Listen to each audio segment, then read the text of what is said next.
So we continue our reading of Insight into Vedanta, Tattvabodha. We are now on to chapter 10, page 108.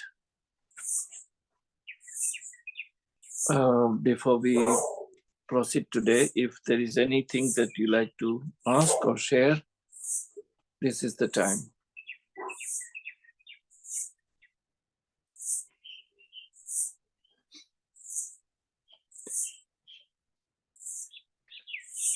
We read page 108. We started reading page 108 last time, which is narrating a story of from one of the Upanishads about the boy named Raghu and father named Varuna. How at the early age of Raghu, asking his father to know the Brahman. And instead of answering his son, he asked him to find out himself, to do his own sadhana. And the boy undergoes what is known as the tapas or sadhana. And each time when he felt that he found the answer, he comes to father and reveals the answer, and father says, you need to spend more time and study more. And again, he does the meditation. Finally, he comes to realization that the Brahman is nothing but eternal bliss. That was his last finding. He thought the Brahman was mind, Brahman was intellect, Brahman was different qualities, attributes, and father says, no, you still have to, and that at the end he says, Brahman is bliss. So that's what we read last time. Now we continue, page 109. Now, this is different Upanishads describes about what is Atma, or what is the self or consciousness. So we quickly read this page 109 and 110. 111 is actually the, 113 is where we will spend more time, because that's the conclusion of this chapter. All right. So here it is, 109. Upanishad, it is said, the Atma is pure, then space, and is forever true. This is the statement in one of the Upanishads called Brahadradaka Upanishad. Atman is purer than space and is forever true. The Upanishad says that the next mantra, that by thinking and meditating on that alone do sages attain fulfillment. This Atman is eternal. Describing Atman in glorious terms, the Upanishad says that the Atman is the source of all, the end of all, the Lord of all, the heart of all. It never increases by good deeds, nor decreases by bad ones. It or he is the supreme source of all. He is, now the author uses the word he. I would rather prefer it to be called it. Never mind, we follow what is written here. He is the liberator. In order to attain him, sages perform sacrifices, give alms, and perform severe austerities. After attaining it, they become munis, enlightened sages. It is for the sake of this Atman that mendicants renounces the world and wander everywhere. It is for the sake of the Atman that men give up everything, thinking that wealth, progeny, heavenly pleasures, and everything else is worthless. They thus take to begging. They give up all desires for the sake of the Atman. Such is the glory of Atman. So this is the manner in which the Upanishad describes or glorifies the Atman. The Svetasara Upanishad says that the self is the fastest, though without legs, grasped through without hands, sees everything without eyes, and hear everything through without ears. He knows the knower, and there is no one who can know it. He is the knower, and this is very nice. He knows the knower, and there is no one who can know it. As we spoke last time, it is unknowable. However, the Atman that knows everything. It is smaller than the smallest atom and bigger than the biggest. It is in the citadel of the heart of all beings. He also sees it overcomes sorrow and bondages. The Upanishads never tire of declaring that the Atman alone is real, eternal, source of bliss and strength. Truth is eternity, untruth is temporary. The body perishes and so does the mind. The world is constantly changing. There is something that is unchanging in this scenario of change. That is the self. According to Sri Shankara, the Upanishads exhaust themselves in describing the self. The Isavasya Upanishad speaks about the nature of the self in this manner. It moves not. It is near, it is far. It is within everything and everyone. It is outside everything and everyone. In other words, it's omnipresent. So this is the language used in Upanishads. So we have to go back in time to understand the manner in which the Upanishads were written. It was only direct, let's say, translation of the sages who received this wisdom, and they spoke in their language, and whoever is the author translated exactly what was spoken. So sometimes, as of today, our language and our understanding may find it little difficult. But bottom line is that they all different Upanishads describe Atman as unknowable. Now, page 110. Was the self created? In other words, was Atman created?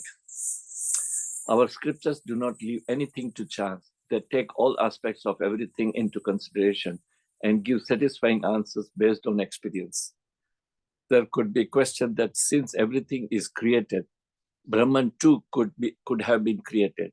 To this, Brahma Sutra says, the origin of Brahman is impossible on account of illogicality. The illogicality here is, how can everything and everlasting truth come out of nothing, since it is the source of everything? In the beginning, there was none being. From this came out being, declares the Tattvabodha Upanishad. The next question is about the Atman. Did the Atman originate? Vedanta asserts that the Atman, which is nothing but Brahman, is never born, never dies. Brahma Sutra declares the individual soul has no origin because the Upanishads do not mention this. Moreover, it is eternal. In the Brahmacaya Upanishad, the Vedas declare that this birthless self is unchanging, immortal, without death, fearless, and is the Brahman. The Katha Upanishad says the self is neither born nor dies. It is birthless, eternal, and unchanging. So the only thing that we need to mark here is different Upanishads in different manner, how they emphasize the Atman or the Brahman is eternal, omnipresent, never born, never dies, unchanging. These are the attributes. These are the manners in which, these are the pointers to know what it is. The struggle for the Atman. The question asked in the previous chapter was, what is Tattvabodha, or the knowledge of the truth? The answer given was, the knowing the Atman is knowledge. We quoted from scriptures and authorities about what truth is and how it is known. In this chapter, the author discusses the Atman, which was mentioned in the previous chapter. What we see is not real. what we do not see is the real. You see, this is another radical statement. What we see is not real, which means all our sense organs, whatever it perceives, it is not real. Remember, real here would mean it is not permanent. It is not eternal. It is not the absolute truth. It is changing and it has a time frame. Anything which is limited by time and space, it is not real. So that is why it says, what we see is not real. What we do not see is real, which means that consciousness, that energy, that frequency that we cannot see, it is the reality. Because of that frequency, that energy, everything is existing. This is puzzling situation. The sages of India strove immensely to pierce through the thick veil of ignorance and discover the Atman, Tattvabodha. Now here, Tattvabodha is the name of one of the sages, one of the master. In fact, the guru of Sri Ramakrishna. So Ramakrishna was the disciple of Tattvabodha.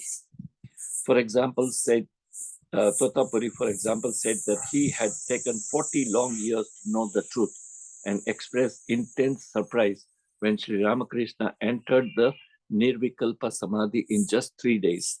If Tattvabodha took so long, what to speak of our ancient masters? We should therefore be very grateful. We should be therefore ever grateful to those ancient masters who gave us this knowledge. The Upanishads are a repository of such glorious knowledge. Swami Vivekananda tells us the way the self was reached. We know how in old times, in all the ancient scriptures, this power, this manifestation of power was thought to be bright substance having the form of this body and which remained even after this body fell. Later on, however, we find higher idea coming that this bright body did not represent the force. Whatsoever has form must be the result of combinations of particles and requires something else behind it to move it. If this body requires something which is not the body to manipulate it, the bright body, by the same necessity, will also require something other than itself to manipulate it. So that something was called the soul, the Atman in Sanskrit. It was the Atman which, through the bright body, as it were, worked on the gross body outside. The bright body is considered as the receptacle of the mind, and the Atman is beyond that. It is not the mind even. It works the mind and through the mind, the body. So here, again, the language, do not worry about the language. Swamiji says there was a time when people believed that this Atman is a mind, yeah, because through the mind we perceive and through the mind we get thoughts and emotions. So Swamiji said, no, it cannot be. So they did not use the word mind, they used the word bright body. Later on, when we go on reading this book, we will know what are the different bodies that we possess. So bright body here would mean our subtle body. Now, subtle body is of our prana, the breathing, and our mind, apart from other things. So it has, the gross body has the karmendriyas, 5 indriyas or 5 organs of action. Subtle body has, subtle body has 5 gyanendriyas. What other words? 5 sense of knowledge through which we perceive the knowledge. And that is the part of our subtle body. And that subtle body is referred here as a bright body. So there was a period when the sages and people had the impression that the self or Atman is that subtle body, which is breathing, which is our mind or thinking. But Swami Vivekananda said, no, in order the subtle body to sustain or function, there must be something else. There must be some other power. There must be some other supreme energy that enables the subtle body or bright body to function. And that is Atman, or energy of Brahman. That was the teaching of Swami Vivekananda. Now it tells us about different views about the Atman. So different school of philosophy in India has described the Atman. We will quickly read that. And there were different views about the Atman, though by and large there was agreement that it is beyond the body and mind. Some say the Atmans are many, and some said it is one. Some thought that the body is the self. Such people are there even today. The Charvakas were a school of philosophy in India. They had various opinions about the self. One group thought that the son of the self, of the father, still others. So there were Charvakas, the community, which believed in the philosophy of that as a man who possessed the self, his son is a self for him. So there is a different study about how they came to such conclusion, which we are not pursuing now. But there was this opinion as well. Still others were there who thought that the senses were the self. There were some other Charvakas who said that the life force, prana, was the Atman. One more group went a little further still and said the mind was the self. So here are the different opinions of different philosophies. The Buddhists came next. They do not believe that there is any permanent element behind the transitory. They therefore say that the intellect or buddhi is the Atman. Even among those who followed the Vedic religion, there was some confusion about the self. The Purvaka Mimikshakam, the followers of the sacrificial portion of the Vedas, said that the causal body is the self. They had two schools. One was headed by Prabhakara Mishra and the other by Kumarila Bhatta. Prabhakara said that the ignorance, ajnana, is the self. The Bhattas too said that the self, enveloped by Maya, is the self. The Buddhists of the void school, Sunyavadi, originated by Nagarjuna, said that nothing is the self. Christians' idea of the soul is that it is the mind. The Islamic concept of the soul too is that it is the mind. The Jainis consider the soul to be that which is freed from all padugala or dust, and that is of the same size of that the body. The Atman, according to them, are countless. So here is, you see, different school, different community believed different things about Atman. And this chart, as you would see, where Atman is in the center, the Advaita believes that Atma is nothing but Brahman. The worldly people believes that the son or the progeny is yourself. Charvaka says son, the other Charvaka senses, the third one he calls prana, the fourth one calls it mind. There is a Buddhist who says there is no existence of Atman. Buddhist, second branch of Buddhist, I said it is intellect, the buddhi, which is Atman. Dualist says there is a difference between individual and Atma. Mimiksatvam Prabhakara says ignorance, avidya, is the self, which means we do not know. That is the bottom line. And Mimiksvaba Bhattas, he says prajna, which is breathing. So different school has different thought about what is Atman. Now we read the concluding para, which is of Swamiji, Swami Vivekananda, which says, the different philosophies seem to agree that this Atman, whatever it be, has neither form nor shape, and that which has neither form nor shape must be omnipresent. Time, space, and causation, therefore, are in the mind. And as this Atman is beyond the mind for formless, it must be beyond time, beyond space, and beyond causation. Now, if it is beyond time, space, and causation, it must be infinite. Then comes the highest speculation in our philosophy. The infinite cannot be two. If the soul be infinite, there can be only one soul, and all ideas of various souls you having one soul and I having another, and so forth, are not real. The real man, therefore, is one and infinite, the omnipresent spirit. And the apparent man is only limitation of the real man. This is the teaching of Swami Vivekananda. Now, here, one thing I like to point out, he uses two words, spirit and soul. We all been talking that the soul or the Atman is eternal, omnipresent. Okay. If it is so, our contemplation is what happens to the Atman when it leaves the body, or when a person is declared dead. Correct?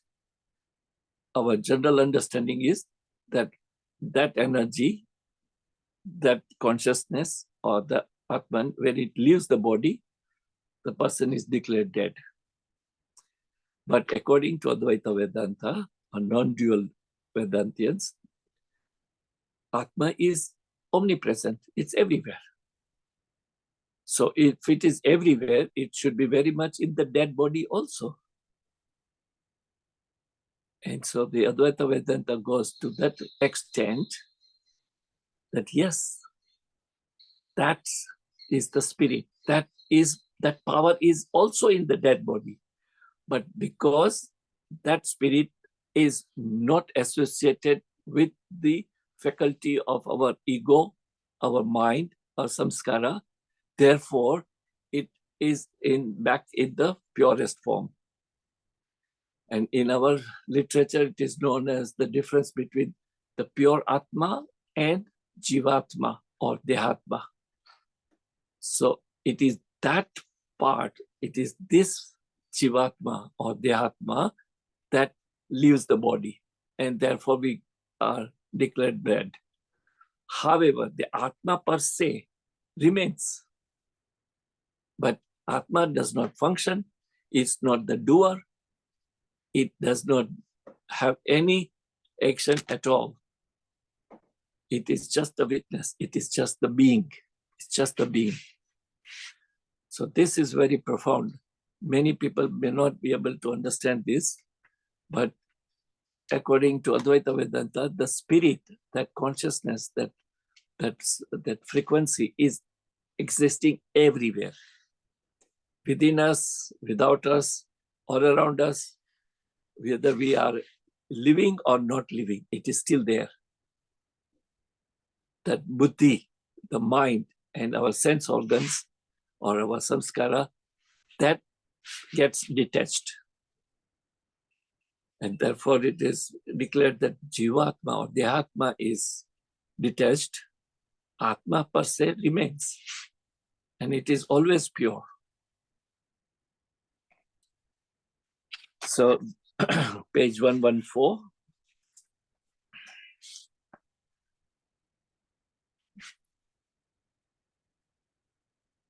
Here is the definition of who is the self. Who or what is this self? That which is different from the gross, subtle, and causal body. You see, these are the three bodies that we possess, which we will discuss as we move forward. The gross body is Annamaya Kosha, the appearance as we know.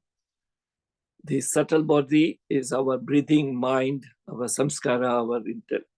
And causal body is a very crucial. Causal body is our ego and samskara.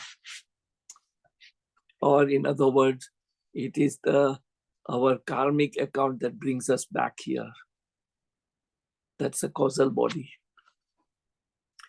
That which is beyond five sheaths. So there are three bodies: gross body, subtle body, and causal body. And there are five sheaths. Sheaths are covers. 5 sheaths. That also we will discuss as we move forward. That which is the witness of all three states of existence. What are those three states? We have discussed. State when we are awake. Second state when we are in dream. Third state when we are in the deep sleep. In all three states, what is constant? is that consciousness, is the Atma. And that which is of the nature of being, consciousness and bliss is the self. So this few sentences describes what is self or what is Atman. Swamiji says, according to our Indian system, there are two existences, nature on the one side and the self, the Atman on the other. By the word nature is meant not only all this external world, but also our bodies, the mind and the will, even down to what says I, beyond all that is the infinite life and light of the soul, the self. He describes what is self, the light, the love, and the self. The Atman, according to this philosophy, the self is it entirely separate from the nature, always was and always will be. There never was time when the spirit could be identified even with the mind. So this is the qualities of Atman or consciousness, that it is separate. Separate in the sense it is the subsystem of all that exists, the entire manifestation at cosmic level and at individual level, micro and macro level. The self or Atman is the only reality. It is the eternal principle behind the transient phenomena. The goal of every individual is to know the self or Atman. Swami Vivekananda says the Advaitins here have a theory which they call Tattvabodha or apparent manifestation. According to the dualist and Samkhyas, these are the two schools of philosophy, the whole of this universe is the evolution of primal nature. According to some of the Advaitis and some of the dualists, the whole of this universe is evolved from God.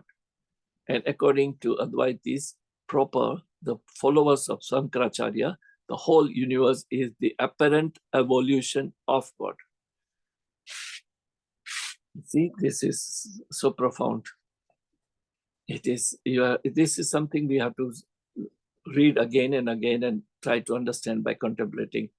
Sankaracharya said the whole universe is the apparent, that means just the appearance, apparent evolution of God. What does it mean, evolution of God? God needs no evolution. Yeah. What does he mean by evolution of God? Remember, when we talk about, that's why he used the word apparent. The universe is the apparent.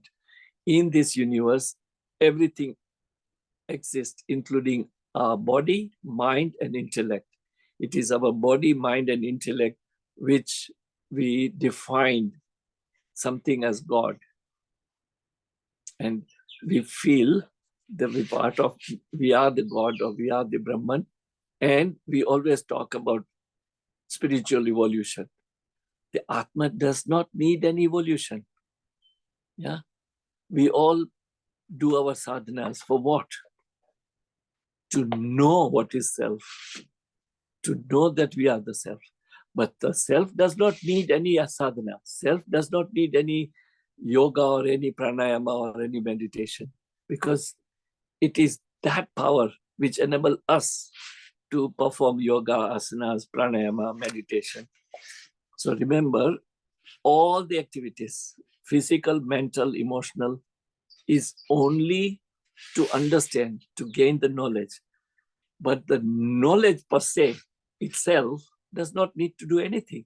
That means Atma needs nothing to be done. This is something which very important to read again and again. The sage of Upadesha Sahasri. So this is another very important literature in our philosophy. The sage of Upadesha Sahasri expresses the glory of the Atman in numerous beautiful verses. We quote two of their translations. That person who sees the Atman as non-agent of action and as having absolutely no connection with anything pertaining to lower ego is the person of knowledge or Jnani. If the Atman was subject to changes, it would become limited like any other object of the world, but it is beyond change and beyond changelessness and is all pervasive. Yeah, this is so important statement. I repeat again. So it says, that person who sees the Atman as non-agent of action, which means non-agent here would mean it is just the being.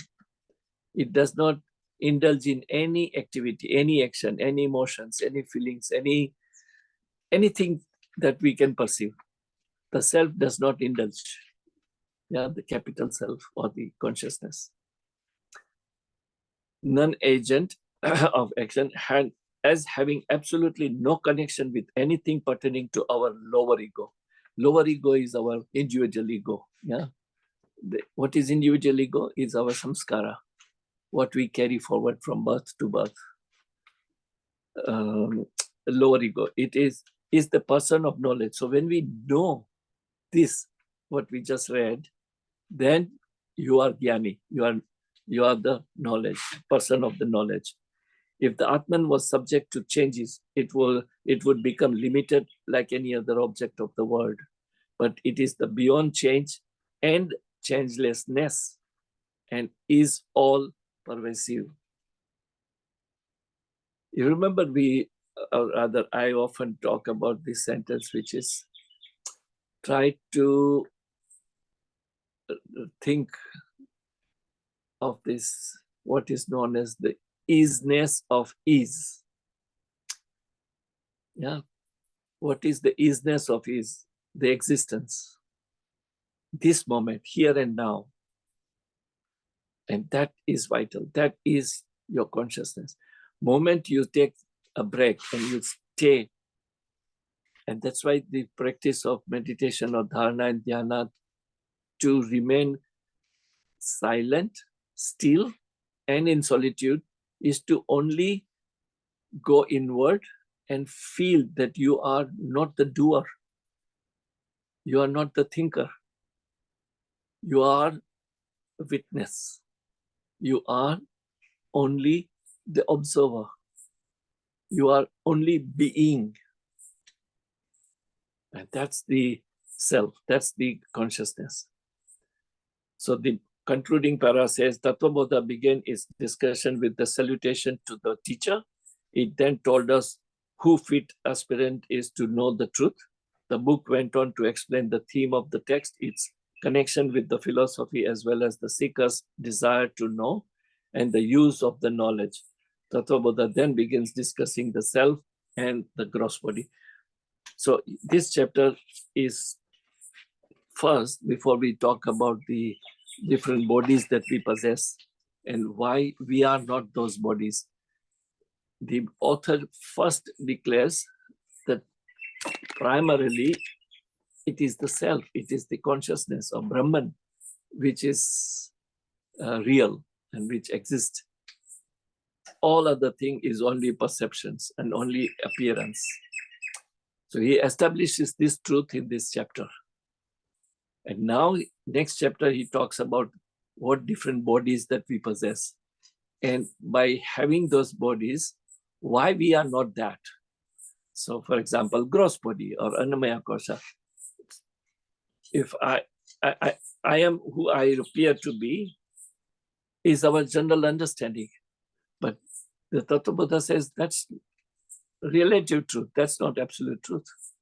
That is not what we are. Yeah. And so this is where we will end today.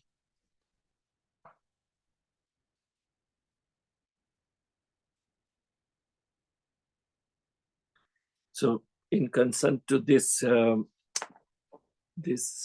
chapter, what we read about what is the self, there is a beautiful prayer in a Theosophical Society. I don't know how many of you have ever read anything about the teaching of Theosophy or Theosophical teaching. There is a beautiful prayer which they recite every time, which goes like this.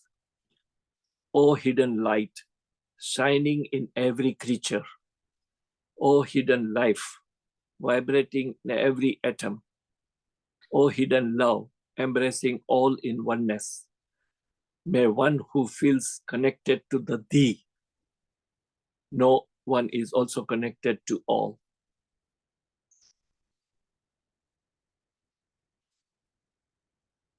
You see, this is the teaching of Theosophy, and this was adopted by the founder of the school, which I am proudly associated for many years in Bangalore, called School of Ancient Wisdom.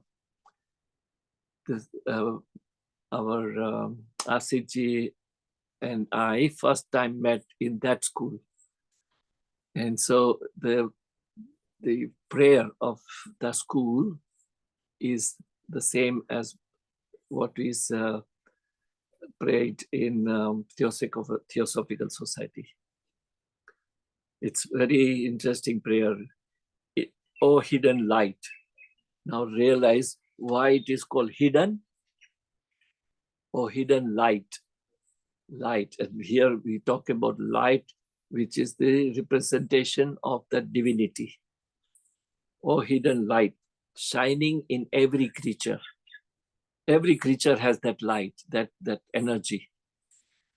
Oh, hidden life, vibrating in every atom. Every atom, yeah, however minute it is, has the life, component of life, and it vibrates. So the light, life, and love. Oh, hidden love. That is the third, embracing all in oneness. It is the love that connected all together. Oh, hidden love, embracing all in oneness. May one who knows that he is connected to Thee, the Brahman or God or consciousness, he would also know that we are connected to all.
So if you have no questions, comments, or observation to share, should we conclude?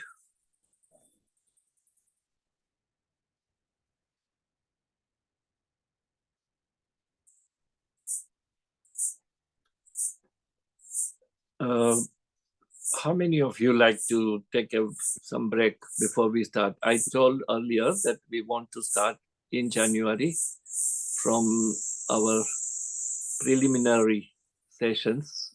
We do the revision, and that could be a good opportunity for some new friends to join, if there are. Otherwise, it is good for all of us to do the revision. But if you wish, we can take a small break on this week until we meet again in next year on Thursday next, which is January 4. So either today could be a last class or Thursday could be a last class. And then we take small break and meet again following Thursday. Or if you want a